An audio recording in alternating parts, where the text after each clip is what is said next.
আমার বন্ধুগণ, তো রাসূলুল্লাহ সাল্লাল্লাহু আলাইহি ওয়াসাল্লাম বলেন, ইমানদারের বৈশিষ্ট্য, ইমানদারের পরিচয় হলো আর একটা মারাত্মক একটা ইমানদারের বৈশিষ্ট্য। আল্লাহ কোরআনে বলেন, তা'মুরুনা বিল মারুফি ওয়া তানহাউনা আনিল মুনকার ওয়া তু'মিনুনা বিল্লাহ। আল্লাহ তাআলা বলেন, ও আমার গোলাম, ইমানদার তো তারা যারা ভালো কাজের আদেশ দেয়, ভালো কাজের আদেশ করে মানুষকে, এবং অন্যায় কাজ যদি চোখের সামনে দেখতে পায় ওই অন্যায় কাজ থেকে মানুষকে বিরত রাখার চেষ্টা করে। আল্লাহ তাআলা বলেন, ওরাই ইমানদার, ওরাই প্রকৃত মুত্তাকি। এক নাম্বার তা'মুরুনা বিল মারুফ, ভালো কাজের আদেশ দেওয়া। দুই নাম্বার খারাপ কাজের নিষেধ।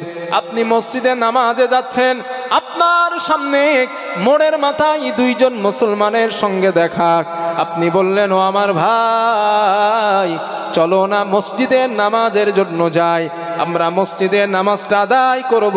এই নামাজের জন্য কোনো ভাইকে বলার মানে আপনি একজন ইমানদার। এখানে আপনি যে সালামের ব্যাপারে বক্তব্য দিয়েছিলেন, আলহামদুলিল্লাহ, সালাম এখন দেখলেই সব সালাম দেন। তো শুনে এত খুশি হয়েছিলাম কথাটা যে মাবুদ, এই আলোচনাটা যদি তুমি কবুল করো, হতে পারে আমার নাজাতের ওসিলা, এটাই হতে পারে নাজাতের ওসিলা। এই মনে ওই ছেলেটাকে ওইদিকে নিয়ে যাও তো, ওই দিকে যা।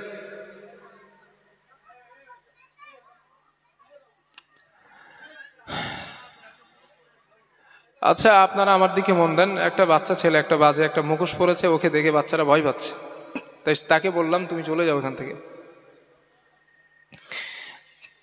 তো আমি এটা আজকের আল্লাহর কাছে আশাবাদী বা আপনাদের কাছে আশাবাদী যে আমার আজ আলোচনাটাও আপনারা আমল করবেন ইনশাআল্লাহ। বলেন ইনশাআল্লাহ। তাহলে বাড়িতে যাওয়ার পর, পরিবারে যাওয়ার পর আমরা সালাম দেব, কারণ সালাম এই জন্য দেব কারণ সালাম দেওয়া ইমানদারের কাজ। ইমানদারের আর একটা বৈশিষ্ট্য, ইমানদার ব্যক্তি যখন কথা বলে, কথা একজন আরেকজনের সঙ্গে কথা বলে, কথা গোপন করে, ইমানদার ব্যক্তি যারা, তারা প্রতিটা মুহূর্ত সত্য কথা বলবে। রাসূল বলেন, ফাইদা হাদাসা কাযাবা। ইমানদার তারা হয় না, তারাই মুনাফিক হয় যারা কথায় কথায় মিথ্যা কথা বলে। যারা কথায় মিথ্যা বলে তারা মুনাফিক, তারা ইমানদার না। ইমানদার তারা যারা কথা বললেই সত্য বলে। কারণ রাসূল সাল্লাল্লাহু আলাইহি ওয়াসাল্লাম বলেছেন, মিথ্যা হলো সমস্ত গুনার বাপ। আপনি একটা সত্যকে, একটা মিথ্যাকে ঢাকা দিতে যাবেন, দেখবেন ওটাকে ঢাকা দিতে যেয়ে হাজারো মিথ্যা কথা আপনাকে বলতে হবে। এই জন্য রাসূল বলেন, উম্মাত, মিথ্যা থেকে সবসময় নিজেকে এড়িয়ে রাখার চেষ্টা করবা, কারণ ইমানদার ব্যক্তি কখনো মিথ্যার আশ্রয় নিতে পারে না। ভোটের সময় আসলে দেখবেন মিথ্যার ফুলঝুরি বয়, আমি জিততে পারলে এইটা করবো, সেইটা করবো, এইটা করে এইটা করেই দেবো ভাই, কিন্তু ভোট পার হয়ে যাওয়ার পরে আর কোনো খবর থাকে না। মানে মিথ্যার পিএইচডি করে মানুষ বক্তব্য দেন। দেখেন, কেউ যদি কোনো পার্টি টাটি করেন, গায়ে টেনে নেন না, যেটা বাস্তবতা সেটা বলছি।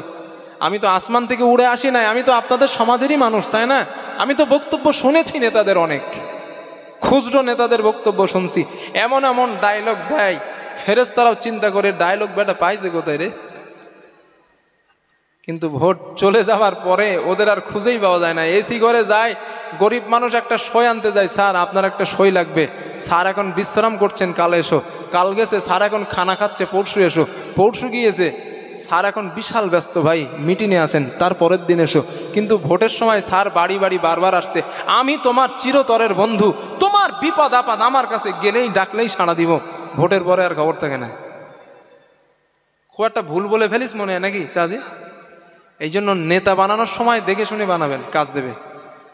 যাকে ভোট দেবেন সে যে পার্টি করেন, আমি রাজনীতি করি না বা কোনো কারোর পক্ষে বিপক্ষেও বলি না, তবে এটা দাবি আমার, আপনাদের একজন দিনী ভাই হিসাবে অনুরোধ করছি আপনাদের, যাকে নেতা বানাবেন, ভোট দিবেন, সে যেই হোক, ব্যক্তিটা যেন ভালো হয়, আপনার কাজে আসে।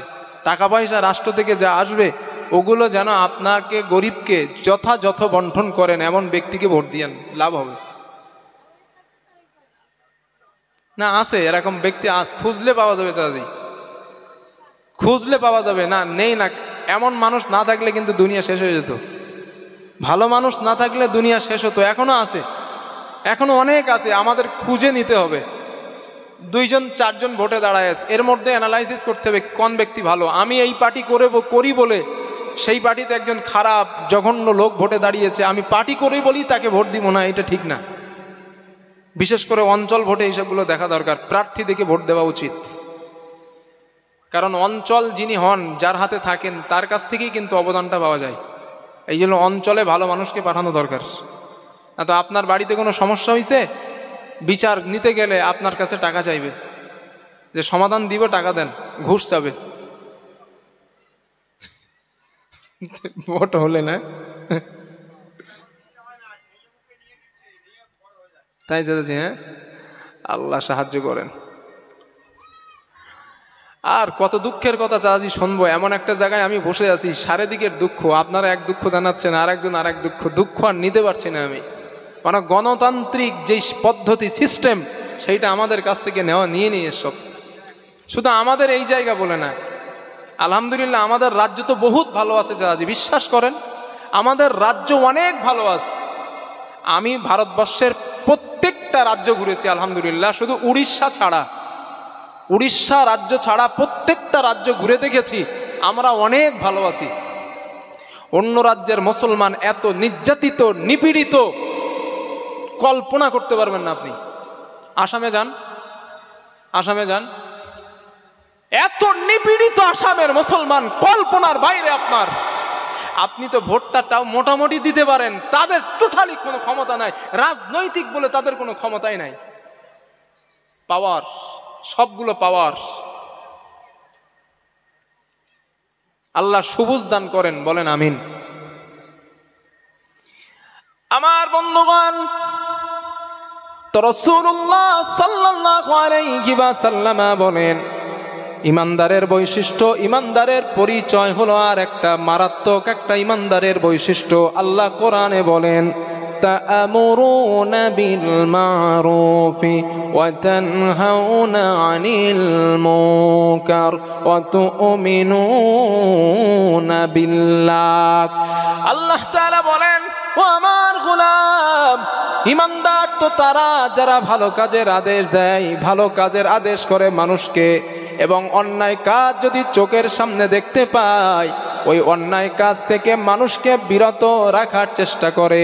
আল্লাহ তাআলা বলেন, ওরাই ইমানদার, ওরাই প্রকৃত মুত্তাকি। 1 নাম্বার তা'মুরুনা বিল মারুফ, ভালো কাজের আদেশ দেওয়া। 2 নাম্বার খারাপ কাজের নিষেধ। আপনি মসজিদে নামাজে যাচ্ছেন, আপনার সামনে মোড়ের মাথায় 2 জন মুসলমানের সঙ্গে দেখা।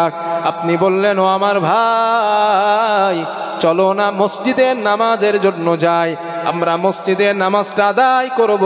এই নামাজের জন্য কোনো ভাইকে বলার মানে আপনি একজন ইমানদার। বুঝে আসছে?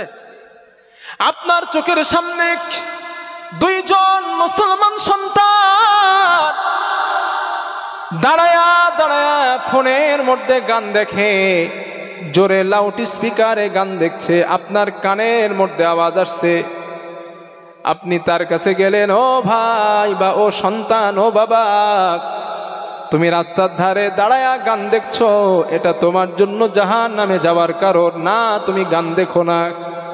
এই খারাপ কাজের নিষেধ করাটা, আল্লাহ বলেন, তারাই আমার কাছে পরিপূর্ণ ইমানদার। জোরে জোরে বলেন সুবহানাল্লাহ। এখন আপনি যদি চিন্তা করলেন, আমি একা নামাজি, আমি মসজিদে নামাজে যাব, নিজে নামাজ পড়বো, নিজের জান্নাতটা নিজে আমি বানাবো, কারণ আমার নিজের হিসাবটা নিজেকেই দিতে হবে। এই চিন্তা করে মসজিদে গেলেন, নামাজের ব্যাপারে পরিবারকেও তালিম দিলেন না, রাস্তায় কাউকে বললেন না, ভালো কাজের আদেশ দিলেন না, আপনার জন্য জান্নাতে যাওয়াটা কঠিন হয়ে যাবে।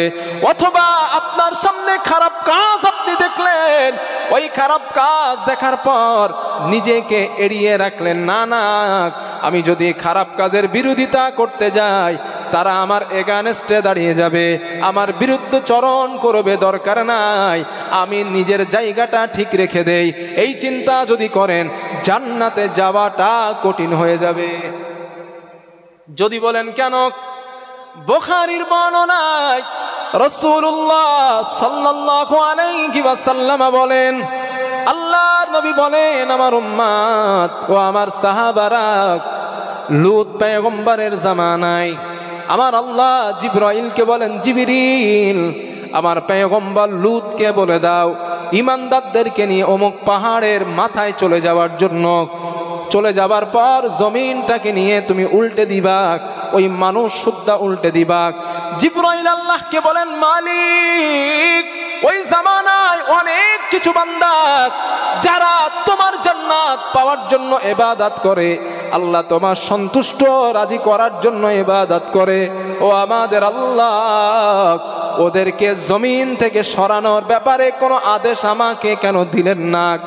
রাহমাতুল লিল আলামিন বলেন, রব্বুল আলামিন জিবরাইলকে বলেন, জিবরিল জমিনটা যখন উল্টে দিবা ওই ইবাদত গুজার বান্দাদের মাথার উপরে আগে রাখবা। সাহাবারা বললেন, হুজুর এটা কেমন করে হয়?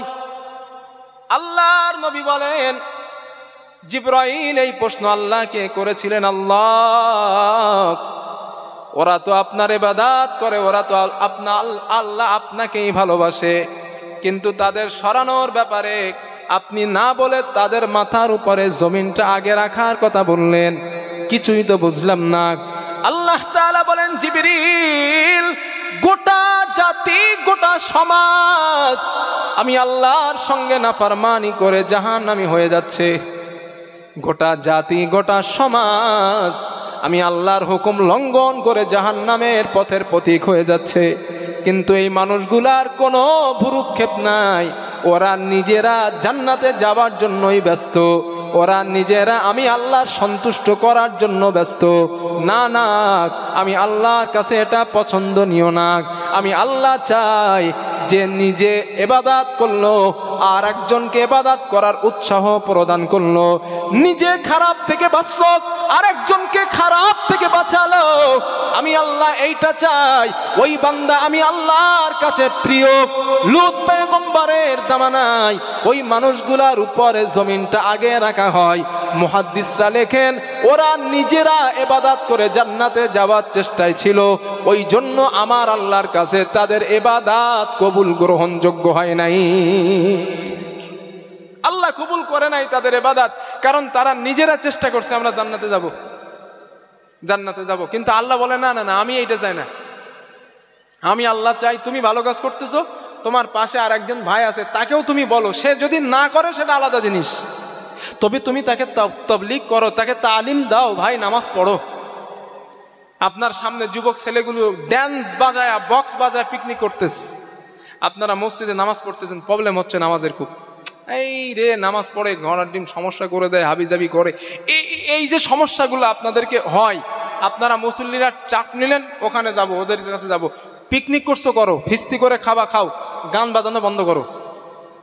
এটা ইমানি দায়িত্ব, এটা করতেই হবে আপনার। যেহেতু রব বক্তব্য তা'মুরুনা বিল মা'রুফ ওয়া তানহাউনা আনিল মুনকার, ঈমানদার তো তারাই যারা রবের আদেশ অনুযায়ী ভালো কাজের আদেশ দেন এবং অন্যায় থেকে মানুষকে ফিরিয়ে নিয়ে আসেন, তারাই আমি আল্লাহর কাছে ঈমানদার। এখন চিন্তা করলেন, না ভালো কাজের আদেশ দিলাম ঠিকই আছে, অন্যায় কাজের নিষেধ করব না, করলে তো আমার পিঠে মার আসতে পারে, এই অন্যায় কাজের নিষেধ করলে আমাকে গালি শুনতে হতে পারে, অন্যায় কাজের নিষেধ করলে আমার পিঠে আঘাত আসতে পারে। এই চিন্তা করলেন, চিন্তা করে পিছায় আসলেন। রব বলেন, আমার কাছে তুমি ঈমানদার না। স্পষ্ট কোরআনের আয়াত, আমার কাছে তুমি ঈমানদার না। কারণ ঈমানদারের পরিচয় এই দুইটা, তা'মুরুনা বিল মা'রুফ, ভালো কাজের আদেশ, অন্যায় কাজের নিষেধ। তবে ভালো কাজের আদেশ দিলে হয়তো আপনার গালি না শুনতে হতে পারে, অন্যায় কাজের নিষেধ করলে মার খেতে হতে পারে। কথা বুঝে আসছে আমার? আপনি ভালো কাজের আদেশ দেন, সমস্যা নেই, অন্যায় কাজের মানা করেন। মানা করেন, একটা গ্রামে ফুটবল খেলা হচ্ছে, জাস্ট বলছি, ফুটবল খেলা হচ্ছে, সেই খেলায় এত জোরে জোরে ড্যান্স বাজাচ্ছে, গান বাজাচ্ছে, মসজিদে নামাজ পড়া কষ্ট হচ্ছে। এখন আপনারা সবাই গিয়ে যদি বলেন, হ্যাঁ ভাই ফুটবল খেলতেছেন, গান বাজানো বন্ধ করতে হবে, পিঠের ছাল চামড়ায় আলাদা হয়ে যাবে, যাবে না জাজি? রব বলছেন, দেখো এটা করতে হবে তোমার। এই মুনকারের ব্যাখ্যা তিনটা, খুব ভালো করে শোনেন। নাম্বার 1, না আমার কথাগুলো একটু ভাইটাল, তবে এই কথাগুলো হাদিস কোরআন সম্বলিত। আমার উপরে রাগ করে কোনো লাভ হবে না, আমাকে দোষারোপ করেও লাভ হবে না, আমাকে মেরেও লাভ হবে না। আল্লাহ আমারে যে জ্ঞান দিয়েছেন, বলার অধিকার দিয়েছেন, এগুলো আমি বলবো। আপনার এতে কষ্ট হলেও আমার কিছু করার নাই, এটাই সত্য। এই মুনকারের ব্যাখ্যা তিনটা। নাম্বার 1, অন্যায়ের প্রতিবাদ করার জন্য যদি হাত দিয়ে প্রতিরোধ করার সমর্থন তোমার থাকে, তুমি চলে যাও, হাত দিয়ে প্রতিরোধ করো। 2 নাম্বার, হাত দিয়ে প্রতিরোধ করার শক্তি তোমার নেই, মুখ দিয়ে তাদেরকে মানা করো, ভাই এটা করো না। 3 নাম্বার, লাস্ট পজিশন, কোন রকম হাত দিয়েও করা সম্ভব না, মুখ দিয়েও করা সম্ভব না। রাসূল বলেছেন অন্তর থেকে রবের জন্য ঘৃণা করো, আল্লাহর জন্য ঘৃণা করো। এটা না, এটা ঘৃণিত কাজ। হাত দিয়ে সমর্থন হচ্ছে না, মুখ দিয়েও পাচ্ছি না, তাহলে অন্তর থেকে ঘৃণা করেন। এটা নিম্ন ইমানের কাজ মুত্তাকি হবার জন্য। এই জন্য মুসলিম ইমানদার মুসলমানের দাবিদার যারা, আপনার মুসলমান ভাইয়ের মধ্যে থেকেই দেখবেন কিছু মানুষ তাদের খারাপ কাজের নিষেধ করলে তারা আপনারে গালি দিবে। আপনি জলসা যান, আপনার বিরুদ্ধে, এই জলসার বিরুদ্ধে কিছু লোক দাঁড়ায় যাবে। ভালো কাজ করতেছেন, ভালো কাজের বিরুদ্ধে লোক দাঁড়াবে। মসজিদ করেন, মাদ্রাসা করেন, মক্তব করেন, এর বিরুদ্ধে কিছু লোক দাঁড়াবে। কিন্তু গানের বাজনা দেন, ওর বিরুদ্ধে একটা লোক দাঁড়াবে না। কথা ঠিক বলছি না ভুল বলছি? আপনি খারাপ কাজের সংযুক্ত হন, আপনার বিরুদ্ধে কোনো লোক দাঁড়াবে না। ভালো কাজের পক্ষ নেন, ভালো কাজ করেন, আপনার বিরুদ্ধে এই মুসলমানের মধ্যেই কিছু মুসলমান আপনার গাদ্দারি করবে। রব বলছেন, হ্যাঁ রব বলছেন এটা করবেই, তারা এটা করবে। ইমানদার তারা খারাপ কাজের নিষেধ করে যারা, ভালো কাজের আদেশ দেয় যারা। আর খারাপ কাজ করলে আপনার মার আসতে পারে, এটা মনে রাখেন। খারাপ কাজের বাধা দিলে এটা মার আপনার পিঠে আসতে পারে, তবে পিছপা হবার কোনো জায়গা নেই। কারণ হুজুরে পাক সাল্লাল্লাহু আলাইহি ওয়াসাল্লাম বলছেন, আমি এই তা'মুরুনার আদেশ দিয়েছিলাম, ভালো কাজের আদেশ দিতে গিয়েই আমাকে নির্যাতন খেতে হয়েছে।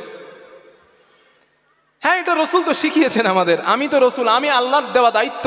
বাল্লিগ মা উনজিলা ইলাইকা মির রাব্বিক, রব আমারে বলছিলেন নবী আপনি দায়িত্ব প্রচার করেন আপনার রবের কাছ থেকে যেটা নাজিল হয়েছে। তো রসুল বলেন আমি প্রচার করতে গেলাম, ভালো কাজের আদেশ দিলাম, তারা আমারে মারলো। দলিল নেন বুখারী। রাসূলুল্লাহ সাল্লাল্লাহু আলাইহি ওয়াসাল্লাম কাবার চত্বরে নামাজের জন্য নবীজি গেলেন। ইদা সাল্লাল্লাহু, নবী নামাজে দাঁড়ালেন। আল্লাহর হাবিব নামাজে দাঁড়ানোর পর ফাসবাহা আবু জাহলিন, আবু জেহেল সকালবেলা রাসূলুল্লাহ সাল্লাল্লাহু আলাইহি ওয়াসাল্লামের কাছে আসছেন। নবীজির কাছে আসার পর শুধু আবু জেহেল আসে নাই, ও আসহাবুল লাহু জুলুস, আবু জেহেলের বন্ধু বান্ধব যারা, তারাও নবীজি সাল্লাল্লাহু আলাইহি ওয়াসাল্লামের কাছে উপস্থিত হয়েছে। আবু জেহেল বন্ধুদেরকে লক্ষ্য করে বললেন, আইয়ুকুম উজিউ, আমি তোমাদেরকে যদি একটা কাজ দেই কেউ করতে পারবা? জনগণ বলে, কি কাজ আপনি আমাদেরকে বলেন। আবু জেহেল বলল, শোনো, ফায়াদউহু আলা যহরি মুহাম্মদ ইদা সিজদা, মুহাম্মদ যখন সিজদায় চলে যাবে, উটের নাড়ি ভুড়ি গুলা নিয়া মুহাম্মাদের পিঠের উপরে চাপায়া দিবা। এই কাজটা তোমরা কে করতে পারবা আমাকে একটু বলো। ওই জনগণের মধ্য থেকে একজন পাপিষ্ঠ কাফির, যার নাম উকবা ইবনে আবি মুআইত, ওই পাপিষ্ঠ কাফিরটা দাঁড়িয়ে যায়, দাঁড়িয়ে বলেন, সরদার আপনি দায়িত্বটা আমারে দেন, আমি আপনার দেওয়া দায়িত্ব পালন করতে পারবো। আবু জেহেল বলে, শোনো, যেখানে উট জবাই করা হয়, দুম্বা জবাই করা হয়, উটের পচা নাড়ি ভুড়ি এবং রাউফিন শব্দটা বুখারীতে আসছে, মানে রক্ত এবং গোবরটাও নিয়ে আসবা। রক্ত গোবর নাড়ি ভুড়ি গুলা নিয়ে ইদা সিজদাক, মুহাম্মদ যখন সিজদায় চলে যাবে, ওই নাড়ি ভুড়ি গুলা নিয়ে মুহাম্মাদের পিঠের উপরে চাপা দিবা। এই দায়িত্বটা তোমরা কে করতে পারবা আমাকে একটু বলো। এই কথাটা বলার পর উকবা ইবনে আবি মুআইত উটের পচা নাড়ি ভুড়ি গুলা আনতে যায়। এমত অবস্থায় রাসূলুল্লাহ সাল্লাল্লাহু আলাইহি ওয়াসাল্লাম ইদা সিজদা, আল্লাহর নবী সেজদায় চলে গেলেন। ওই উটের নাড়ি বুড়িগুলা নিয়ে আবার নবীর পিঠ মোবারকের উপরে চাপায়া দেওয়া হয়। একটাই কারণ, আল্লাহর নবী ভালো কাজের আদেশ করছেন তাই। ঠিক তো জাজি? নবীজি ভালো কাজের আদেশ করলেন বলে নারী বুড়িগুলা পিঠের উপরে চাপানো হলো। শুধু তারা চাপায় নাই, রাহমাতুল আলামিন আমাদের রাসূল সিজদা থেকে মাথা উঠাইতে পারেন না। শরীরের মধ্যে পচা রক্ত নারী বুড়িগুলা লেগে যায়। হযরত আব্দুল্লাহ ইবনে মাসউদ রাদিয়াল্লাহু তাআলা দূর থেকে দেখতে পেলেন আমার নবীকে কাবার চাতওয়ারে ওই কাফেরগুলা কষ্ট দেয়। রাহমাতুল আলামিনের বেটি কন্যা হযরত ফাতিমার কাছে গেলেন। আব্দুল্লাহ ইবনে মাসউদ ডাক দিলেন, ইয়া ফাতিমা তাল ইনাক, হে ফাতিমা এদিকে এসো মা। হযরত ফাতিমা আসলেন, কি বলবেন? আপনার আব্বাকে কাবার চাতওয়ারে কাফেরেরা কষ্ট দেয়, মুশরিকরা কষ্ট দেয়। হযরত ফাতিমা দৌড়ে আসলেন কাবার চাতওয়ারে। রাহমাতুল লিল আলামিন নবীজি এখনো সেজদায়, রাসূল সেজদা থেকে মাথা ওঠাতে পারেন না, সেজদা থেকে তার মাথা ওঠাতে পারেন না। হযরত ফাতিমা গিয়া নবীর পিঠ থেকে নাড়ি বুড়িগুলা নিচেই ফেলে দিলেন, শরীর থেকে রক্তগুলো মুছে দিলেন। হাদিসে আসছে ফাজালাত তাবকি তুকাব্বিলুহু ফাতিমা, হযরত ফাতিমা আল্লাহর নবীকে চুমা দেয় আর কাঁদে, চোখের পানি ছেড়ে দিয়ে কান্না করে। আল্লাহর নবী ফাতিমাকে বলেন, ফাতিমা লা তাবকি মা ইবকি কিয়া ফাতিমা, ও ফাতিমা কেন তুমি কান্না করছো মা, কিসের জন্য কান্না করো? হযরত ফাতিমা বলেন, আব্বু কদ শাহবা লাউনুক ওয়া খাওলাকা সিয়াবুক, ও আমার আব্বু আপনার জামাটা ছিঁড়ে গিয়েছে, আপনার চেহারার রং রক্তে বিবর্ণ হয়ে গিয়েছে, আপনার চেহারার রং রক্তে বিবর্ণ হয়ে গিয়েছে। হযরত ফাতিমাকে রাহমাতুল লিল আলামিন মাথায় হাত দিলেন আর বললেন, লা তাবকি ইয়া ফাতিমা, ও ফাতিমা কান্না করো না মা, কান্না করবা না।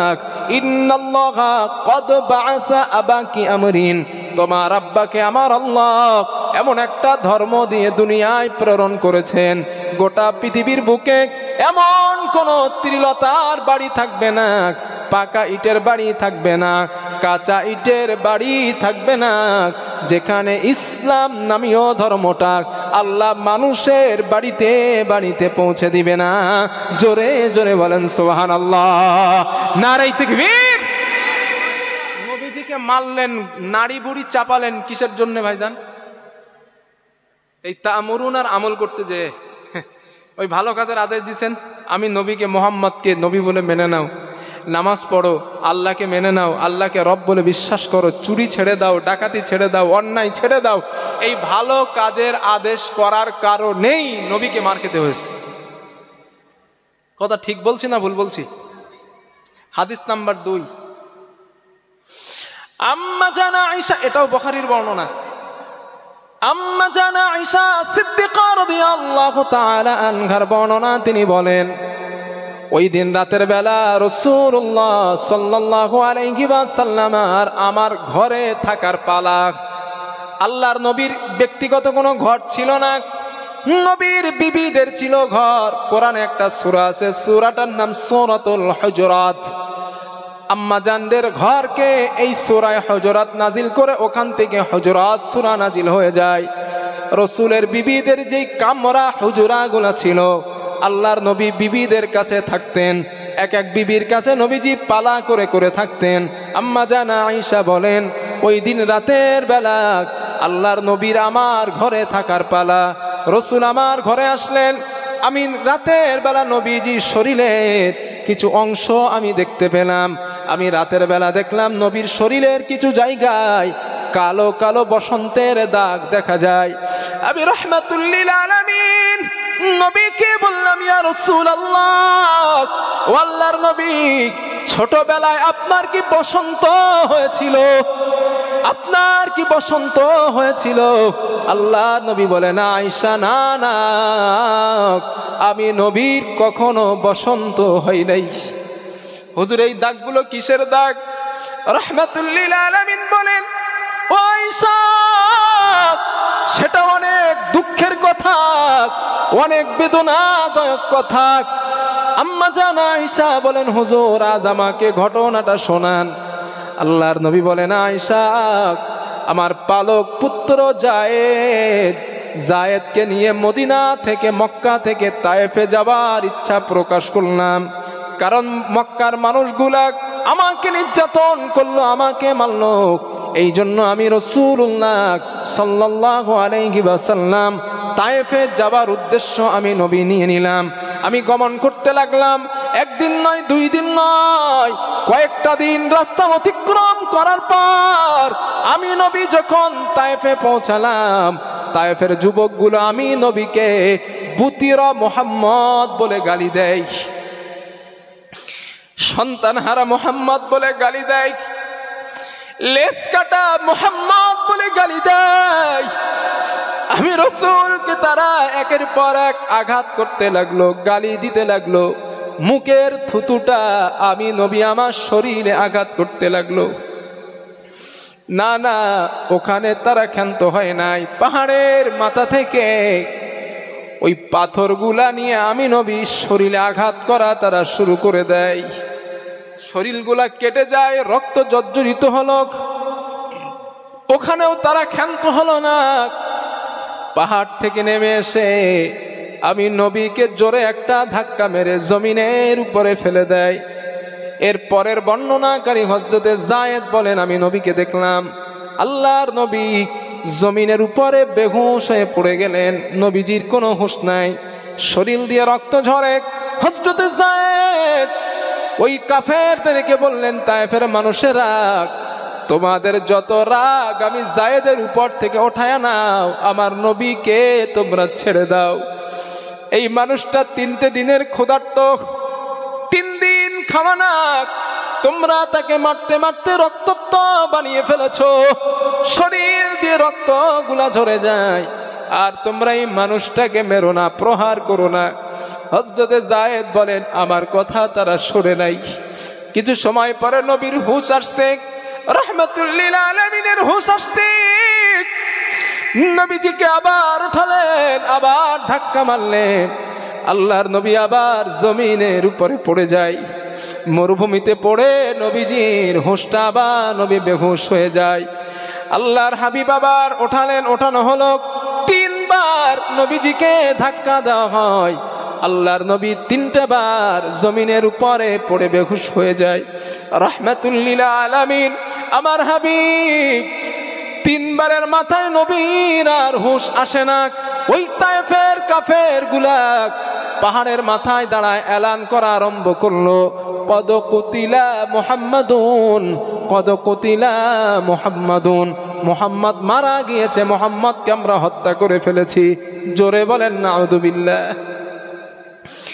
হযরতে যায়েদ বলেন, আমি রাহমাতুল লিল আলামিন আল্লাহর হাবিবকে নিলাম।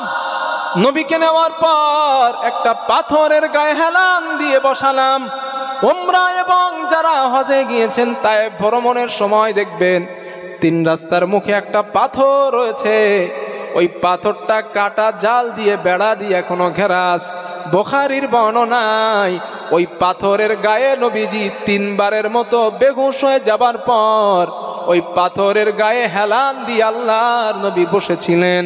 হযরতে যায়েদ বলেন, আমি নবীর কপালে হাত দিয়ে দেখলাম কপালটা অনেক গরম, রাসূলের শরীরটা অনেক গরম, নবীর শরীর দিয়ে রক্ত প্রবাহিত হচ্ছে। হযরতে যায়েদ বলেন, আমি কান্না আরম্ভ করলাম, না জানি আল্লাহর নবী দুনিয়া থেকে বিদায় হয়ে যায় কিনা। হঠাৎ আমি নবীর দিকে তাকালাম, আল্লাহর নবী ওই রক্ত মাখা চক্ষু নিয়ে আসমানের দিকে নবীজি তাকালেন।